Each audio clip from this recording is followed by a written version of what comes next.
Alors, bonjour tout le monde. Écoutez, excusez le petit délai, j'attendais le signal de pouvoir commencer. Donc, bonjour tout le monde. Mon nom est Jean-François Gauthier, je suis président directeur général de l'Institut de gouvernance numérique. Ça me fait très, très plaisir d'être avec vous ce matin. Je suis accompagné de M. Benoît Liza, qui est des experts avec lesquels nous travaillons dans le dossier de la construction. Donc, Benoît va être avec moi pour vous parler de façon très, très concrète des exemples de ce que l'on fait comme projet, des enjeux avec lesquels on est confronté. Donc, merci Benoît d'avoir accepté d'être avec nous. Donc, sans plus tarder, je vais aller tout de suite à la suite. Je ne sais pas pourquoi, là, les diapositives ne changent pas. On a un petit bug technique. Attendez-moi un peu, on va y arriver. Je ne sais pas pourquoi les diapositives ne changent pas. Je comprends, mais ça ne change pas. Ah, OK, d'accord. Attendez, je vais changer peut-être avec la souris. OK, excusez-moi. Donc, on y est. Excusez-moi. Donc, voici donc d'abord l'Institut de gouvernance numérique. On va en parler un petit peu tout à l'heure, mais ce que je veux surtout vous parler aujourd'hui, c'est qu'il y a un contexte, évidemment, dans lequel on va vous parler de transformation numérique aujourd'hui. Vous le savez tous, l'industrie de la construction actuellement est dans un contexte de surchauffe au niveau de l'industrie, comme on a rarement vu dans l'histoire. Les contrats sont importants. Il y a beaucoup de volume d'affaires actuellement dans lesquels, ce qui fait en sorte que les entreprises de la construction sont très, très, très occupées, très occupées avec beaucoup de commandes puis beaucoup de marchés. Donc, il y a beaucoup évidemment, de contraintes qui sont associées à faire des affaires dans le monde de la construction. Il y a des exigences de marché qui sont de plus en plus présentes. Ce n'est pas simple de faire affaire en construction au Québec, particulièrement ce qui se fait ailleurs.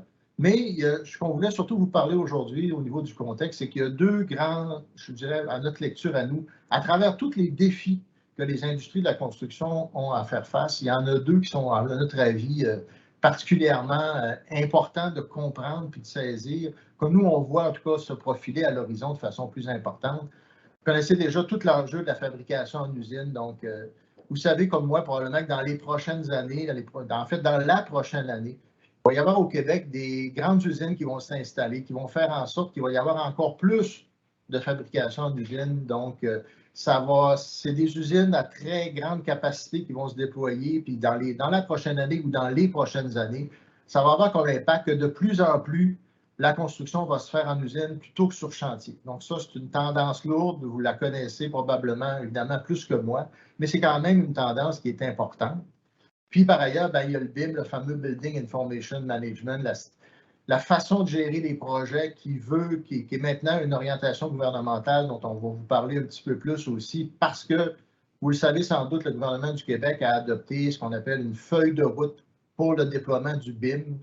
Donc, la feuille de route, ce qu'elle dit essentiellement, c'est que dans d'ici aux 2 prochaines années, en fait, il va y avoir une obligation qui va être maintenant une obligation de faire affaire en BIM pour les contrats publics. Ça va commencer dans 2 ans pour les contrats de plus de 5 millions, mais progressivement, tout ce qui touche le secteur public, quand on parle de la construction dans le secteur public, là, ça inclut non seulement évidemment les bâtiments publics, mais ça inclut aussi tout ce qui touche les infrastructures, les routes, les ponts, tout ce qui touche, tout ce qui va être financé en fait par de l'argent public en matière de construction en général. Le BIM devient une obligation. Donc, évidemment, pour les plus petites entreprises dans le secteur domiciliaire, ce n'est pas ça qui est visé pour le moment. Mais nous, on pense qu'il y a quand même, il va y avoir des impacts, puis ça pourrait devenir à terme une exigence du marché, le BIM. Donc, ça va faire en sorte que peut-être que dans quelques années, les consommateurs vont demander des projets, des plans de maison qui vont probablement, à terme, vont vouloir être faits en BIM. Donc, il y a un impact à prévoir, même pour les entreprises dans le secteur domiciliaire au niveau du BIM, il y aura des choses à prévoir. Donc, évidemment, ce qu'on vient de se dire là, il y a des contraintes, mais il y a aussi des opportunités.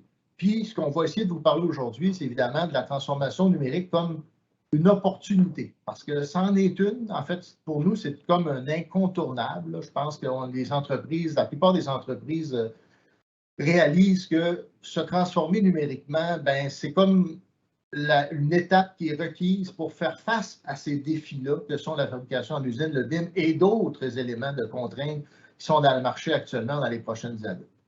Donc, pour aller plus loin, je vais vous parler d'abord un petit peu qui on est, nous, l'Institut de gouvernance numérique. L'Institut de gouvernance numérique, c'est un organisme à but non lucratif qui existe depuis bientôt une dizaine d'années. Et nous, notre métier, notre fonction, notre mission, c'est vraiment d'accompagner les organisations dans la transformation numérique de leurs pratiques. Quand on parle de transformation numérique, pour nous, là, on ne parle pas seulement de la technologie. Parce que la transformation numérique, c'est beaucoup un changement de culture qu'il faut instaurer dans une organisation pour gérer autrement l'information, gérer la donnée à l'intérieur de notre organisation. Comment circule l'information dans notre organisation pour faire en sorte que nous puissions éventuellement être plus efficients puis pouvoir prendre des décisions qui vont être plus basées sur des faits, sur des données probantes qui permettront à terme d'être plus efficients dans ce qu'on fait. Donc, les valeurs qu'on a, c'est évidemment la transparence, la participation, la collaboration. Je vous disais tout à l'heure, la gouvernance numérique, c'est beaucoup de la gouvernance ouverte. Donc, c'est des principes, à la base, c'est faire en sorte de rendre plus accessible l'information dans une organisation, faire en sorte de susciter davantage de participation des gens qui sont impliqués avec nous dans les projets et surtout beaucoup de miser davantage sur la collaboration entre les différentes parties prenantes qui sont impliquées dans un projet. Donc, nous, on est impliqués depuis quelques années dans le domaine de la construction. Nous avons été au départ, il y a même maintenant presque 4 ans, nous avons travaillé avec le ministère de l'Économie au départ pour lancer une grande démarche, en fait, lancer des chantiers qui ont permis une première réflexion sur les enjeux de déploiement du BIM. Donc, de ces chantiers-là, on a pu identifier avec tous les acteurs de l'industrie, c'est quoi les grands enjeux, c'est quoi les risques, c'est quoi les contraintes qui doivent être prises en compte pour permettre que le BIM puisse être déployé au Québec. À partir de ces chantiers-là, le ministère de l'Économie a évidemment commencé à faire des représentations pour pouvoir supporter davantage l'industrie de la construction dans sa transformation numérique. Donc, nous avons déposé, et BIM, avec le groupe BIM Québec, ça a commencé ce qui s'appelle maintenant l'Initiative québécoise de la construction. L'Initiative québécoise de la construction, c'est un projet qui est financé par le ministère de l'Économie qui vous permet d'avoir accès à de l'aide financière pour vous aider dans votre transformation numérique. Donc, je vais en parler un petit peu plus en détail tout à l'heure. Il y a 2 volets dans cette aide-là qui est possible, que ce soit au niveau d'un diagnostic d'abord au niveau de votre entreprise et ensuite d'avoir de l'accompagnement pour mettre en œuvre les projets qui ont été identifiés dans la phase de diagnostic. Donc, l'IQC, c'est vraiment une initiative qui est au service de l'industrie de la construction. Ça a été créé au départ avec la concertation que je vous disais avec le ministère, mais pas seulement le ministère. Toutes les grandes associations du monde de la construction sont impliquées. Donc, évidemment, l'APCHQ est membre de ça, l'Association de la construction, l'AFQ, la CAGQ. Toutes les associations en fait, les principales associations sont engagées puis ils participent au suivi de l'Initiative québécoise de la construction. Ils participent, ces 7 associations-là, en fait, participent au suivi puis à la reddition de comptes à travers un comité aviseur qui permet effectivement de suivre le projet puis faire en sorte qu'on puisse évaluer au fur et à mesure dans le temps quels sont les bénéfices qui viennent avec l'argent qui est investi par le gouvernement du Québec. Nous sommes, que je vous disais tout à l'heure, copartenaires de réalisation avec le groupe BIM Québec. Puis la façon que ça fonctionne, le groupe BIM Québec, lui, c'est un groupe, évidemment, comme son nom l'indique, qui est spécialisé plus au niveau de l'expertise du BIM, donc qui appuie les entreprises qui sont rendues à l'étape du BIM, qui veulent déployer des projets BIM. Et la façon que ça fonctionne, c'est qu'on a conduit d'une façon de faire pour faire en sorte que, en fonction du niveau de maturité de votre entreprise, vous allez être accompagné soit par le groupe BIM Québec ou par des experts que nous, à l'IGN, on va vous déléguer avec un réseau dont je vais vous parler tout à l'heure. Donc, en fonction de votre niveau de maturité, nous, on se spécialise avec les entreprises qui ne sont pas encore rendues au BIM. Donc, le but, c'est de mettre la table et de vous aider à faire des projets qui vont se coller sur là où vous en êtes au niveau de votre transformation numérique, qui vont surtout générer des bénéfices à court terme. Donc, quand on fait un diagnostic, pour nous, c'est vraiment d'identifier avec vous c'est quoi les opportunités de transformation numérique qui sont les plus pertinentes en fonction de votre réalité. Donc, on gère, nous, de notre côté, à ce jour, nous avons réalisé au-delà de 150 diagnostics. Le groupe BIM Québec en a fait 150 de son côté. Donc, on est au-delà de 300 diagnostics de réaliser depuis le moment où nous avons commencé le projet d'initiative québécoise de la construction. Et on fait ça grâce, évidemment, à un financement qu'on a obtenu du ministère de l'Économie qui nous permet d'offrir pour les entreprises, pour la phase de diagnostic, le diagnostic est sans frais pour l'entreprise. faut faire attention quand on dit ça, là, parce qu'il y a toujours des frais indirects, évidemment, parce que faire un diagnostic d'entreprise, ça vous demande, évidemment, de vous investir dans le projet, puis ça demande un minimum de temps de votre côté pour nous permettre de faire en sorte qu'on ait un projet, puis qu'on vous dépose un plan d'action qui va vraiment être collé sur les besoins de votre entreprise. Donc, ça demande un engagement de votre entreprise, mais les frais associés à la réalisation comme telle, le service de consultation qui est offert par l'IQC pour le diagnostic, c'est payé à 100% par le programme. Excusez-moi, par le projet. Ce n'est pas un programme, c'est bien un projet qui est financé.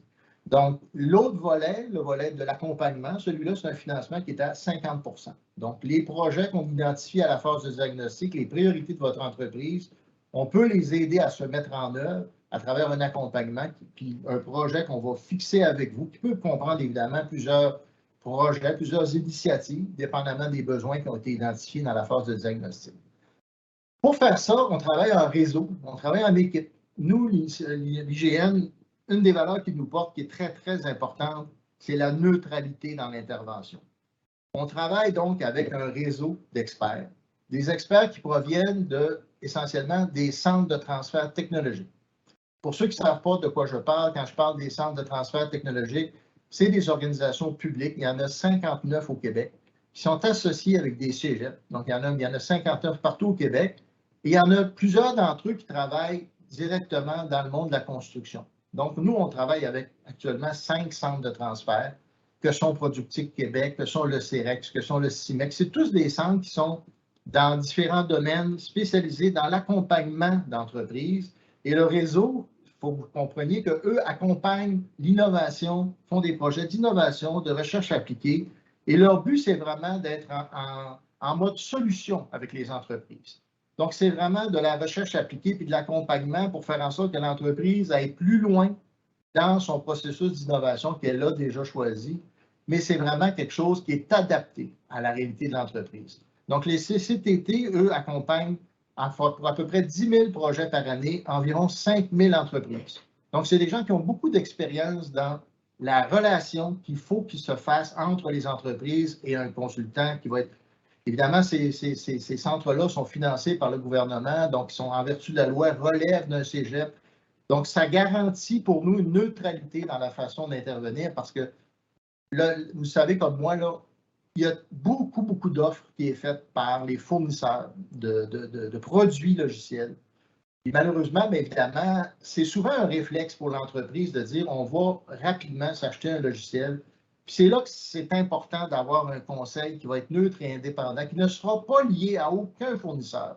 Donc, le but de l'intervention, c'est vraiment de faire un portrait qui est basé sur votre réalité à vous, puis de vous mettre, évidemment, de vous aider à choisir à travers tout ce qui existe comme possibilité de logiciel qui va être le plus adapté à votre réalité d'entreprise. Mais à la base, ce qu'il faut comprendre, c'est qu'un logiciel, ce n'est pas une solution. Souvent, l'entreprise va vouloir acheter un logiciel pour régler un problème qu'elle a dans l'entreprise, et ça, c'est un très mauvais réflexe. Avant d'acheter un logiciel, il faut vraiment prendre le temps de regarder les processus d'affaires que vous avez, regarder comment ça se gère votre business, où elle va la donnée, comment elle est circulée à l'intérieur de vos façons de faire actuelles, puis comment on peut optimiser ça avant d'acheter un logiciel. Ça, c'est très, très important. Donc, ce qu'on appelle, nous, dans notre jargon, faire la cartographie, là, vraiment faire un mapping de vos processus, puis s'assurer que ces processus-là soient vraiment optimisés avant d'acheter un logiciel. Parce que si vous achetez un logiciel, puis que vous l'installez sur des processus qui n'ont pas été optimisés, bien là, je m'excuse, mais ce qu'on appelle, ça s'appelle le bras dans le tordeur. Parce que là, vous allez être aux prises avec des problèmes de plus en plus importants. Vous allez vous rendre compte très, très rapidement que la solution que vous avez achetée ne fit pas par rapport à vos besoins. Vous allez avoir besoin de faire des adaptations sur les logiciels que vous installez. Vous allez avoir besoin de faire des investissements beaucoup plus importants que ce que vous escomptiez au départ. Donc, ça, c'est vraiment un élément qui est très, très important pour nous. Donc, c'est de vous aider à faire des choix judicieux là-dedans par un conseil qui va vraiment être neutre et indépendant dans la suite. Bon. La transformation numérique. De quoi on parle quand on parle de transformation numérique? Ce dont on parle, c'est vraiment de se dire, on a un enjeu, on veut faire en sorte de adapter nos processus. Donc, c'est d'abord un enjeu humain. Là. Quand je vous parlais tout à l'heure de collaboration, là, la transformation numérique, c'est vraiment de voir comment on collabore dans notre entreprise, comment on partage l'information, puis comment on fait en sorte de rendre ça plus optimal. Donc, comme je l'indique dans la diapo que vous voyez actuellement, ça peut vouloir dire partager en temps réel les données d'un plan pour organiser la collaboration de tout le monde pour faire en sorte que le projet soit beaucoup plus efficient.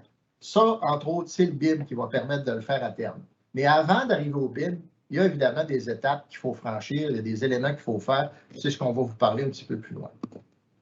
Donc, les bénéfices de la transformation numérique, évidemment, à haut niveau, c'est assez simple. Le but de ça, c'est sauver du temps, d'être plus efficient, évidemment, de vous permettre de sauver de l'argent, d'être plus productif dans ce que vous faites, d'être davantage concurrentiel dans le marché, répondre aux exigences des clients, parce que de plus en plus, les clients vont demander d'avoir accès à des outils numériques, que ce soit la facturation. De plus en plus, les gens demandent d'avoir accès à des entreprises qui vont être numériquement organisées.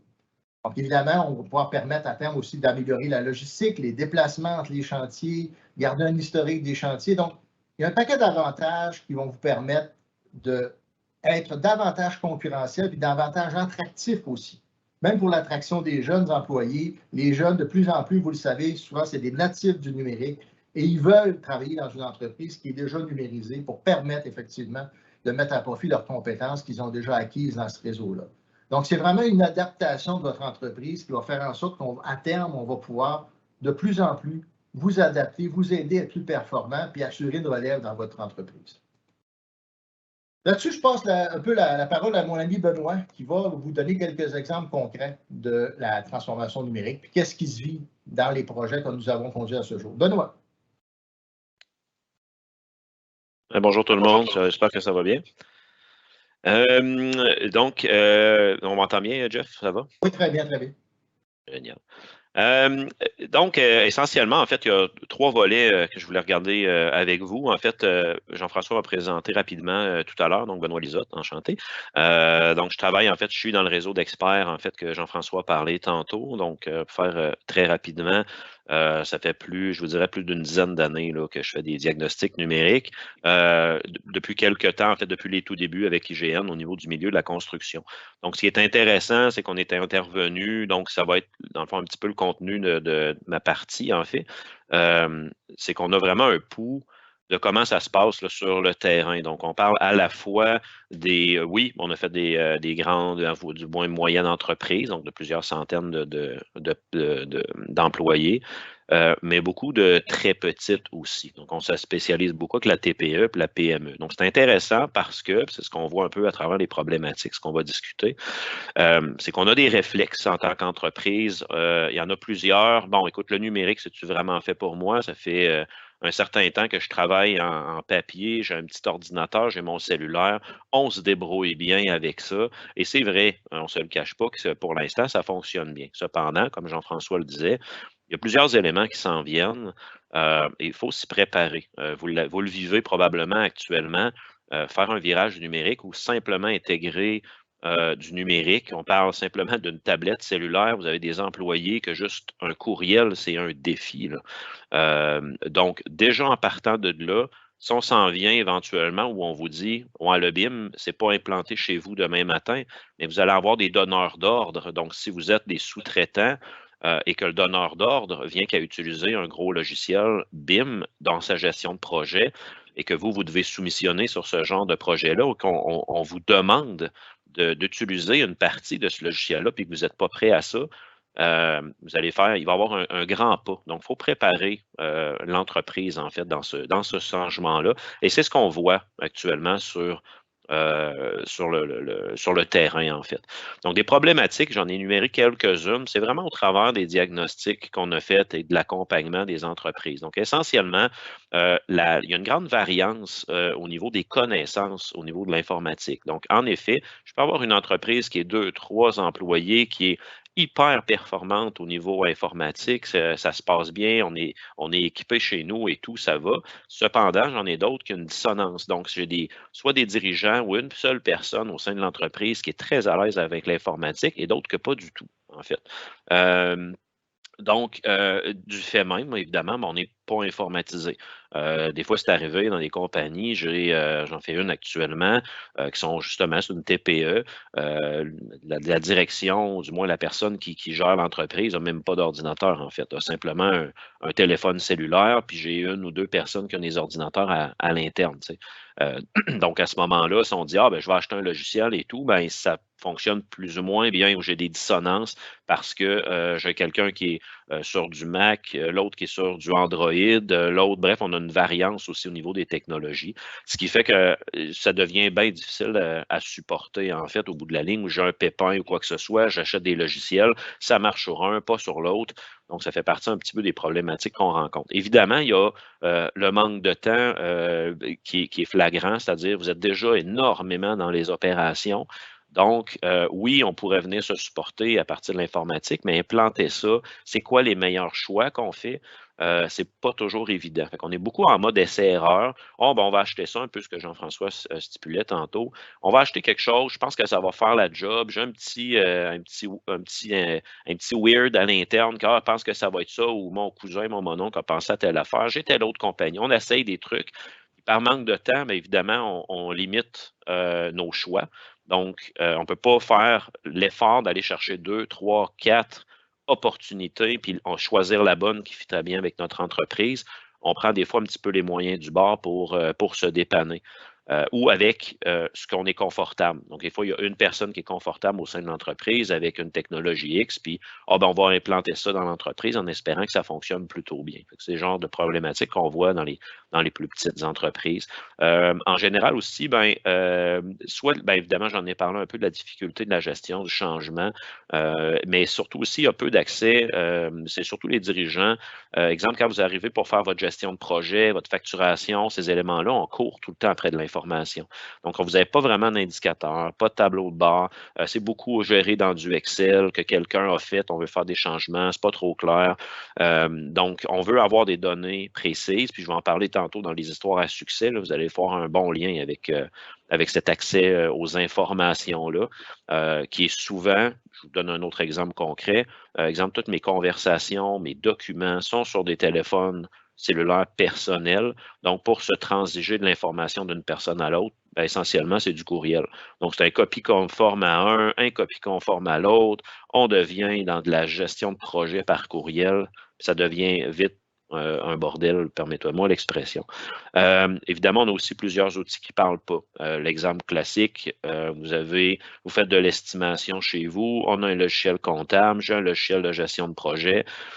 Ben, évidemment, ces outils-là, ça ne se parle pas. Donc, comment est-ce que je peux sauver du temps? Ben, ça fait partie, en fait, des solutions, de s'assurer que quand je rentre l'information en quelque part, ben, ce n'est pas parce que je suis une très petite entreprise que forcément je suis obligé, ou je dois du moins m'obliger à réécrire toute la même information partout. C'est des listes d'employés, j'en ai 15, des listes de clients, puis de sous-traitants, puis de fournisseurs, j'en ai 15. Transiger, encore une fois, par des courriels ou du manuel, c'est souvent ce qui fait partie de votre réalité. Puis évidemment, ce qui abuse sur le manque de temps. Puis, dernière chose, entre autres, il y en aurait bien d'autres, mais c'est qu'on ne sait pas, comme je disais tantôt, pour savoir où commencer.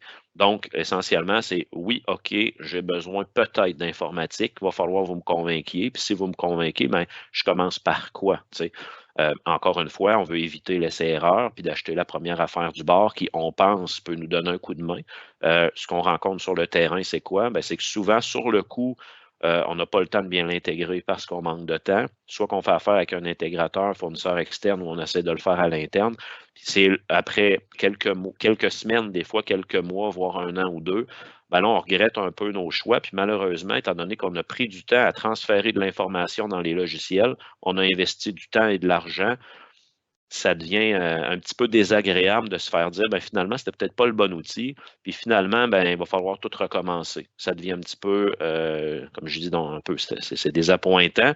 Donc, c'est comment est-ce que je peux éviter de me ramasser dans ce genre de situation-là. Donc, ça, voici le tour pour les problématiques.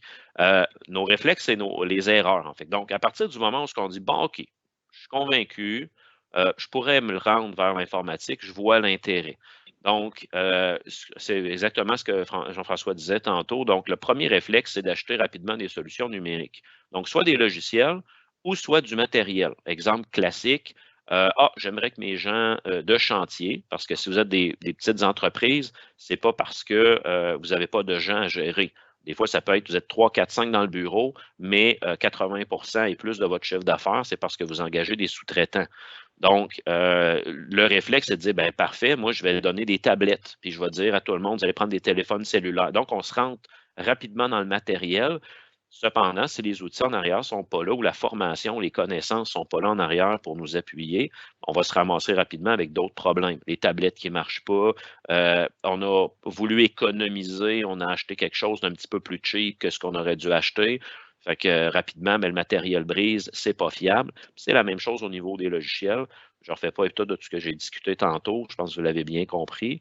Mais les outils qui ne se parlent pas, finalement, j'ai des options qui ne sont pas disponibles dans le logiciel. J'aurais aimé faire autrement. Donc, on est pogné à soit changer tout ton processus interne ou à l'inverse, de dire ben OK, ça ne fonctionne pas, mais je vais payer pour du développement sur mesure pour être en mesure d'avoir un logiciel qui correspond bien à mes besoins. Oui, on le voit dans la grande entreprise, mais je vous assure que je le vois énormément dans la petite aussi ou la très petite. Donc, c'est quoi les outils que j'ai de besoin, comment ça fonctionne? Ben, ça part de là, c'est pour ça qu'on a besoin un peu d'accompagnement. Donc, on agit aussi sans plan clair. Donc, on se lance dans une gestion de projet qui nous apparaît très simple au départ, parce que le réflexe, c'est de dire, ben, il n'y a rien là, je vais juste acheter un logiciel, je mets ça chez nous, puis ça va faire la job. Tu sais. Ce qui, par expérience, je vous dirais, c'est un peu comme s'acheter un billet de loto. Ça se peut que vous fassiez un choix à un moment donné, ça fonctionne très, très bien, mais en 90 autres % des cas, c'est pas super fonctionnel, puis on est souvent déçu. Il y en a beaucoup d'histoires d'horreur plus que d'histoires à succès. Donc, une gestion de projet passe par un budget, une échéance, puis de la qualité. Donc, on veut essentiellement savoir ben, c'est quoi exactement les besoins que j'ai, pour éviter aussi de dire j'aurais peut-être finalement besoin d'un logiciel qui coûte quelques dizaines de dollars par mois, mais pour être sûr de ne pas me tromper, ou je me suis fait convaincre par un vendeur, ben finalement, ça va me coûter plusieurs milliers de dollars par année quand vous utilisez peut-être le logiciel à une dizaine de pourcents. Ça aussi, on le voit régulièrement. Donc, c'est une erreur à éviter, en fait, de faire une bonne gestion de projet en soi. Vous le faites bien pour le milieu de la construction, il faut bien le faire pour nos projets d'amélioration continue. Encore une fois, on est pressé, on manque de temps. Donc, qui dit pressé, qui dit je vais réduire énormément le volume de possibilités. Donc, ça veut dire que si, au lieu d'aller voir, je vous donne un exemple, mais au lieu d'aller, j'ai besoin peu importe, un logiciel de gestion de projet ou même à la limite une gestion financière, donc un financier, un Comba de ce monde, par exemple, sans le nommer, ou d'autres logiciels comptables que vous connaissez, au lieu de prendre le temps de passer à travers 2, 3, 4, 5, 6 produits différents pour finalement arriver avec le bon, on va se limiter à un, qu'on va faire de l'essai-erreur, peut-être 2 maximum, puis c'est ça qu'on va essayer. Donc, encore une fois, à l'essai-erreur. Puis qui dit pressé, on se ramasse à la dernière minute. Donc, souvent, on ne fait pas une bonne gestion budgétaire. Donc, au lieu d'avoir planifié un vrai bon budget de transformation, on se ramasse en disant « fais-moi ça le moins cher possible ». Fait que là encore, sur le coup, ça va. Dans très peu de temps, on se ramasse avec beaucoup de problèmes. Je reviens à la gestion du changement, j'en ai parlé. Pas de gouvernance en place, c'est-à-dire souvent, on va donner ça à un fournisseur externe, mais malheureusement, on ne se garde pas cette gouvernance-là à l'interne. Il faut que ça fasse un changement comme ça, il faut que ça fasse partie de vos décisions à vous et une gestion de projet, mais il faut que ça soit fait préférablement, ou en partie du moins, à l'interne. Puis, une fois que le projet est implanté, souvent, on passe à autre chose. Donc, il n'y a pas de suivi, il n'y a pas de post-mortem. Est-ce que ça a bien fonctionné ou pas? Donc, ça aussi, ça fait partie des erreurs courantes que je vois dans très petite entreprise. Si je passe maintenant à la prochaine étape, en fait, qui est les histoires à succès. Donc, juste pour vous mettre dans le concret, Jean-François en a parlé tantôt, je termine là-dessus. C'est pour dire que oui, malgré l'aspect peut-être un peu pessimiste que ça peut paraître au moment où je fais des mauvais choix, évidemment, il y a des histoires à succès, puis heureusement, avec l'IGN, on a pu vous en donner même plusieurs. Donc, on a fait à la fois des diagnostics, mais aussi des accompagnements par la suite. Et c'est ce qui est plaisant, c'est de voir, même si on est une très, très, très petite entreprise, une PME, oui, c'est possible d'avoir ce qu'on appelle, désolé le terme anglais, mais des quick wins. Donc, des éléments qui, à très peu de coûts, à très peu de financement, juste parce qu'on a fait le bon choix, on a réussi à aller de l'avant, on a réussi à mettre en place un projet qui est vraiment une belle histoire et qui va vous aider aussi dans la mobilisation de vos employés. C'est-à-dire que si ça fait 3 projets que vous faites puis que ça débine un peu vos employés parce que finalement, ça ne fonctionne pas, les gens sacrent après ça. Quand vous arrivez avec votre 4e projet, ça se peut qu'il soit mal reçu avant même que vous ayez pensé à votre projet.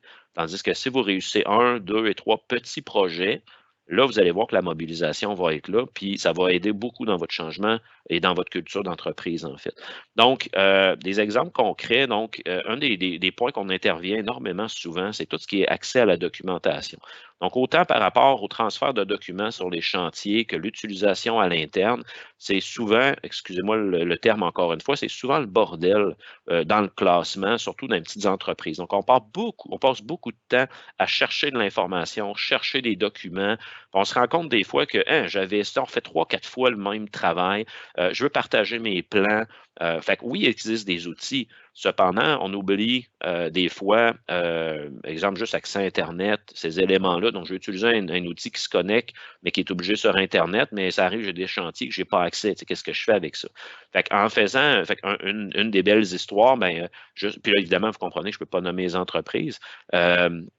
Mais justement, juste de refaire des projets, un projet par exemple, donc de refaire la structure informatique, envoyer ça sur l'info nuagique. Je comprends qu'il y en a certains d'entre vous qui lèvent la main en disant « Ouais, mais la cybersécurité, je ne rentre pas là-dedans, mais je peux juste faire d'entrée de jeu que je vous assure, si c'est bien fait, c'est extrêmement sécuritaire. Là, OK? Même souvent plus qu'un serveur local chez vous. Donc, mais tout ce que je vous dis, sans rentrer dans cybersécurité, c'est qu'il y a possibilité de justement, avec une bonne structure, des bons droits d'accès et partager des documents, vous pouvez avoir accès à distance à vos informations. Et souvent, on parle entre autres de feuilles de temps, des plans, des inspections de chantier et ainsi de suite. Donc, vous récupérez énormément de temps parce que vous diminuez le temps de transfert d'informations. Donc, au lieu d'arriver à la fin de la semaine puis d'avoir une pile de paperasse qui retourne au bureau, devoir rentrer ça manuellement dans les systèmes, ben, c'est rentrer directement sur les chantiers avec peu de formation, même si vous avez des contremaîtres qui sont moindres d'expérience et tout. Donc, ça, c'est une belle histoire. Vous allez sauver je vous dirais, énormément de temps administratif juste au transfert d'informations, puis à la précision aussi des données que vous allez avoir beaucoup plus rapidement dans vos bureaux. Une autre, évidemment, c'est tout ce qui est la centralisation des tâches puis des communications. Je vous parlais tantôt de courriel, téléphone cellulaire. Donc, il y a des affaires que ça va super vite. Le problème, c'est l'enjeu, en fait, de la gouvernance numérique, on a des données, cependant, on n'est pas capable de les exploiter correctement. Donc, de canaliser les informations, de canaliser les tâches aussi, on est capable d'avoir un bien meilleur suivi. Fait qu'au lieu de faire 15 téléphones, savoir t'es rendu où, c'est quoi ton avancement de chantier et ainsi de suite, bien, il y a des outils qu'on a mis en place chez des clients. Ça passe par des simples gestionnaires de tâches. Juste des fois, comment structurer davantage nos courriels, puis toutes les communications informelles, on passe ça par une plateforme précise. Déjà, on vient d'alléger énormément le temps puis des échanges qui, autrement, vous auriez eu l'information plus rapidement et de manière plus précise. Donc, ça aussi, c'est des belles histoires à succès qu'on voit dans les entreprises, puis ça fait partie des recommandations qu'on fait. L'autre, bien évidemment, je viens d'en parler un peu, les valeurs ajoutées en lien avec les activités. Donc, ce qu'on fait, Jean-François en a parlé un peu tantôt, c'est ce qu'on appelle la cartographie de processus. Ça a l'air complexe, mais essentiellement, c'est qu'on s'assoit avec les personnes, puis on regarde un peu leur méthode de travailler. L'idée, c'est pas évidemment de les surveiller, ou bien au contraire, c'est de voir est-ce qu'il y aurait des manières plus optimales de travailler, en fait, ou de minimiser des tâches qui sont souvent manuelles et de pouvoir venir les automatiser. Donc, un exemple concret, en fait, c'est arrivé même récemment, une compagnie qui, parce que c'était très manuel, oublie de faire des suivis, ça a un lien avec la gestion de tâches, s'est ramassé dans une situation où il y avait, et non pas des milliers, mais presque 1,5 million de dollars de comptes à recevoir, puis par manque de suivi. Fait qu'à un moment donné, vous me dites, et c'est une TPE, c'est une très petite entreprise. Donc, juste de revoir ensemble les processus, juste de revoir un peu aussi les tâches affectées à chaque personne, de remettre un peu de sens à tout ça, ben, on a réussi à libérer un peu de temps pour rattraper ça, puis dire, là, on a retrouvé les données, me dire, mais pourquoi il manque tant d'argent dans la compagnie? Puis très rapidement, la compagnie a presque entièrement récupéré ces dus-là face aux donneurs d'ordre. C'est le même principe si vous faites de l'appel d'offres puis que vous devez déposer votre 10 je vois beaucoup de compagnies qui oublient, en fait, de récupérer leur 10 de dépôt par justement manque de temps, manque d'assiduité dans les tâches et ainsi de suite. Donc, c'est pour là. Puis le dernier point, ce qui ne coûte pas très cher à faire aussi, surprenamment, ce qu'on peut faire avec des outils, on l'a dans Google, on l'a dans Office, puis je termine avec cet exemple-là, de dire on peut automatiser aussi davantage les processus chez vous. Donc, des tâches qui sont manuelles, en connectant les logiciels, mais aussi en utilisant certains principes logiciels, on est capable d'automatiser les processus. Donc, ça veut dire quand vous terminez une tâche, automatiquement, ça envoie une tâche à quelqu'un d'autre, puis vous êtes capable de faire le suivi de tout ça. Ça a l'air d'une solution qui est applicable dans des grandes entreprises, parce que écoute, je ne connais pas ça, je n'ai jamais vu ça, mais c'est le genre de choses qui s'appliquent très, très bien dans des petites entreprises auxquelles vous allez avoir un gain extraordinaire parce que vous allez retrouver un peu plus de temps, vous êtes mieux structuré, vous allez avoir un meilleur contrôle aussi sur vos coûts, sur vos indicateurs. Puis au bout de la ligne, vous êtes une petite entreprise, on réussit à réduire votre temps, donc évidemment, votre but, c'est de facturer. Fait qu'on va vous donner cet allègement-là, en fait. Donc, voici plein d'exemples, en fait. Donc, j'ai fait un peu le tour de tout ça. Je vais repasser le flambeau à Jean-François. Puis, n'hésitez pas, en cours de route, si vous avez des questions, ça va nous faire un grand plaisir d'y répondre à la fin. Donc, voilà. Merci beaucoup, Benoît. Écoutez, donc, plein de belles histoires à succès que nous avons vécues puis qu'on continue de vivre à travers les différents projets. Donc, en conclusion, je reviens sur l'offre de service de l'Initiative québécoise de la construction. Là, si vous tapez sur Internet « Construction numérique », vous allez tomber probablement sur le site de l'Initiative québécoise de la construction, par exemple sur constructionnumérique.ca. Donc, comme je vous le disais d'entrée de jeu, il y a de l'aide financière qui est accessible pour vous sous deux grands thèmes principaux. Donc, il y a de l'accompagnement pour faire des diagnostics qui sont adaptés à la réalité de l'entreprise. Puis, j'en parle parce que c'est souvent ce qui est l'étape la moins facile à vendre chez les entreprises parce que se faire un diagnostic, c'est comme je vous fais un parallèle, vous allez chez le médecin, ce n'est pas nécessairement agréable d'aller se faire un bilan de santé de notre entreprise ou notre bilan de santé auprès d'un médecin. C'est un peu la même chose auprès de votre entreprise. Donc, il faut le faire. Il faut faire ce bilan-là pour voir où est-ce que vous en êtes, puis faire en sorte qu'on puisse identifier avec vous c'est quoi les projets les plus porteurs qu'on peut faire avec vous. Ça, on a compris, puis on l'a fait à l'usage. Pour les plus petites entreprises, il faut que ce soit un processus qui est léger, qui ne va pas nécessairement vous demander beaucoup de temps. On pense qu'on est capable de le faire avec à peu près une quinzaine d'heures d'engagement de votre côté, mais ça prend quand même votre engagement. Ça prend l'engagement des décideurs de l'entreprise. Parce que si on fait un diagnostic, si on fait un accompagnement pour une transformation numérique, là, ben, on parle d'une transformation de votre entreprise.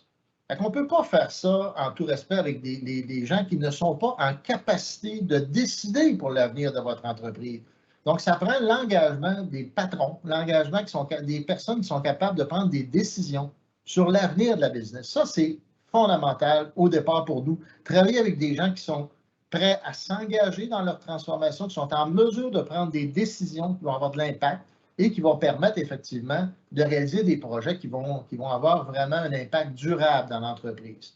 Donc, pour nous, il y a deux volets. Donc, il y a les diagnostics, puis ensuite, il y a l'accompagnement parce que souvent, les entreprises veulent éventuellement, dans le diagnostic, on identifie des projets prioritaires, puis rapidement, on veut passer à l'action pour mettre en œuvre ces projets-là. Que ce soit des produits, que ce soit des choix de logiciels, que ce soit de l'implantation de différentes technologies. Nous, ce qu'on va vous offrir, c'est un accompagnement neutre et indépendant pour vous aider à faire les bons choix là-dedans. J'en profite pour vous dire qu'il existe, en fait, dans le cadre de l'IQC, on a mis en place un outil qui s'appelle le coffre numérique. Cet outil-là, c'est un outil que vous pouvez accéder à l'adresse coffrenumérique.québec. C'est un répertoire en ligne qui vous permet d'accéder à tous les logiciels qui sont disponibles dans le marché québécois.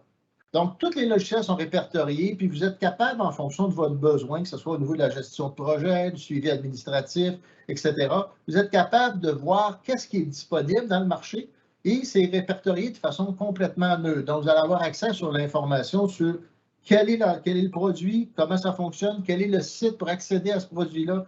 Quand c'est accessible, on indique les coûts d'achat de ce produit-là.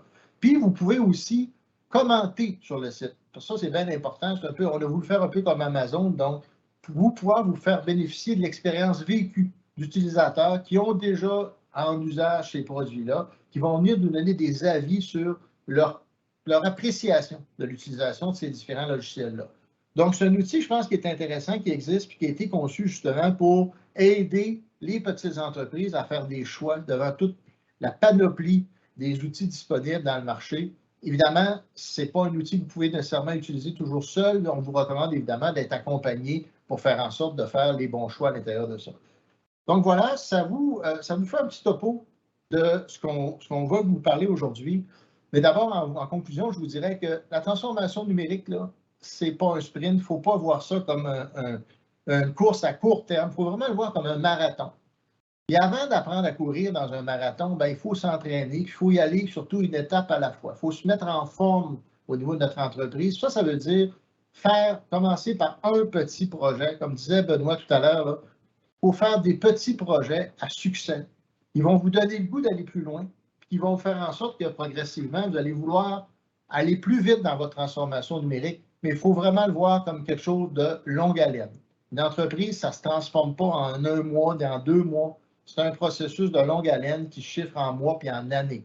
Mais ce qui est important, c'est de commencer puis de comprendre pourquoi, effectivement, la transformation numérique, c'est pas quelque chose d'optionnel. Moi, je suis convaincu que c'est l'avenir de vos entreprises dont il est question. C'était vraiment ça qu'on voulait essayer de vous passer comme message parce que c'est essentiel pour votre avenir de faire en sorte que le virage numérique, vous l'entrepreniez pour faire en sorte d'être prêt davantage à faire face aux défis des prochaines années.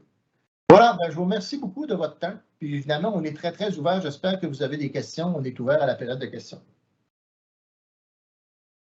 Oui, donc on a reçu quelques questions. Donc, justement, si vous avez une question et que vous n'avez pas pris le temps de l'écrire, donc n'hésitez pas, c'est encore possible d'écrire votre question. On va prendre le temps d'y répondre. Avant d'arriver dans la période de questions, je veux simplement rappeler aux participants que dans les prochains jours, vous recevrez un courriel avec le lien pour revisionner le webinaire. Donc, si jamais vous avez manqué une information pertinente ou si vous voulez aller revoir de l'information, vous allez pouvoir y retourner. Donc, un courriel sera envoyé dans les prochains jours. Donc, première question reçue, comment sont choisies les entreprises? Y a-t-il des exigences ou des critères à respecter là, pour être admissible à la subvention? Écoutez, très bonne question. La façon dont les entreprises sont sélectionnées, donc il y a deux éléments à comprendre. Quand vous allez en ligne pour vous inscrire, on va vous faire remplir un petit questionnaire qui va nous permettre à nous d'identifier votre niveau de maturité numérique, pour faire en sorte qu'on puisse avoir la meilleure intervention en fonction de votre besoin. Il n'y a pas de critères d'admissibilité au niveau des entreprises. Toutes les entreprises sont admissibles et sont traitées par ordre d'inscription. Donc, évidemment, c'est important si vous voulez bénéficier des subventions. Actuellement, on a des sous pour financer les diagnostics autant que les accompagnements, mais tous les projets sont traités par ordre d'entrée. Donc, vous allez vous inscrire et une fois que vous allez être inscrit, la façon que ça va se passer, vous allez avoir une prise de contact qui va être faite par quelqu'un de chez nous ou par BIM Québec, dépendamment de votre niveau de maturité. Quelqu'un va vous contacter dès le départ et là, on va vous expliquer en quoi ça consiste le projet. On va vérifier avec vous vos disponibilités, puis on va essayer de faire en sorte de prendre un rendez-vous pour être capable de commencer un projet avec vous. Excusez-moi. Mais ça se fait évidemment par étapes et ça se fait dans le cadre d'une conversation qu'on va prendre avec vous. Normalement, après l'inscription, en temps normal, vous devriez avoir à tout le moins dans les 48 heures un accusé-réception. Puis dans les jours qui vont suivre, il y a quelqu'un qui va vous prendre contact avec vous pour effectivement avoir cette première discussion-là. Et ensuite, on va vous affecter un de nos experts qui va pouvoir commencer le projet avec vous. Voilà. Merci. La prochaine question qu'on a reçue, est-ce qu'il y a un lien entre votre organisation et les services que vous offrez et le nouveau programme de l'ARC, le PCAN? Écoutez, malheureusement, non, il n'y a pas de lien à ce moment-ci. On est très content de voir l'annonce du gouvernement fédéral qui a annoncé 4 milliards pour la transformation numérique. On espère, avec vos associations, faire des représentations pour effectivement aller chercher des sous dans ce programme-là pour pouvoir faire davantage d'accompagnement auprès des entreprises. Mais pour le moment, malheureusement, il n'y a pas encore de lien, il n'y a pas encore de lien direct entre l'Initiative québécoise de la construction qui est financée par le ministère de l'Économie et de l'Innovation du Québec. Mais effectivement, on a beaucoup d'intérêt à faire des représentations avec les associations pour faire en sorte d'aller chercher des moyens supplémentaires pour pouvoir accompagner encore davantage d'entreprises. Me permets-tu un point, Jean-François, là-dessus? Génial. Juste pour compléter, en fait, parce que c'est deux autres, c'est des programmes, en fait, que je connais bien aussi. C'est juste pour faire la différence, je profite de ce moment-là, c'est que le parc, en fait, qui est le PCAN, là, qui est le Programme canadien d'adoption du numérique, et en fait, c'est le pendant au provincial, qui est l'industrie, le programme d'industrie 4.0, en fait. Qui est rendu maintenant dans le programme Essor. En fait, ces deux programmes-là sont essentiellement, c'est pour, je dirais, les plus grandes entreprises aussi. C'est vraiment axé sur le numérique, là, numérique en sens fabrication, ces éléments-là. Malheureusement, c'est, je dirais, un petit peu moins bien adapté pour le milieu de la construction, contrairement au programme qui est offert avec BIM Québec et IGN. Juste un exemple, on va voir un petit peu moins, en fait, on va se concentrer sur des processus qui sont critiques chez vous, davantage que si vous prenez le PCAN, lui, à ce moment-là, faut faire un ensemble de 25 processus dans l'entreprise. Vous devez aussi investir 50% du montant de la subvention, contrairement à l'IGN, où est-ce que là, c'est comblé à 100%. Donc, il y a quand même une bonne différence là, entre les deux. Je voudrais que c'est plus ciblé pour les plus grandes organisations qui ont plus de processus. Donc voilà, c'est juste la différence entre les deux programmes. Juste pour compléter l'information, quand Benoît parle comme ça, la subvention à 100%, c'est bien pour la partie du diagnostic, non pas pour l'accompagnement. Parce que l'accompagnement est en fonction des projets qui ont été identifiés dans le processus de diagnostic, puis ces projets-là sont financés à 50% par le projet. Donc, il y a un financement de 50% qui est demandé à l'entreprise pour le volet de l'accompagnement, mais le diagnostic est couvert à 100%. Merci pour la réponse. Donc, prochaine question. Durant le transfert d'une entreprise, est-ce que c'est un bon moment pour faire la transformation numérique ou si, selon vous, c'est trop d'actions en même temps?